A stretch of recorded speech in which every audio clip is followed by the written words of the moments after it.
যে বর্ণগুলো যুক্ত হওয়ার সময় আকারে ছোট হয়ে আসে সেই বর্ণগুলোর টোটাল কয়টি?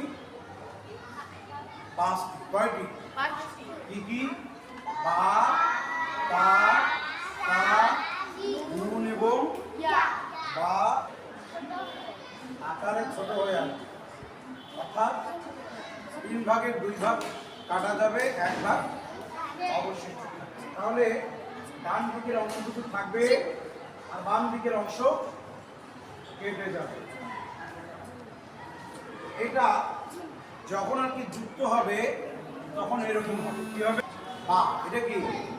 তারপরে বা, তারপরে নুন, তারপরে তারপর শুরুতে বা এরকম, মধ্যখানে বা এরকম, মানে কি হয়েছে? আকারে ছোট হয়ে গেছে। আকারে কি হয়েছে? আমরা এদিকে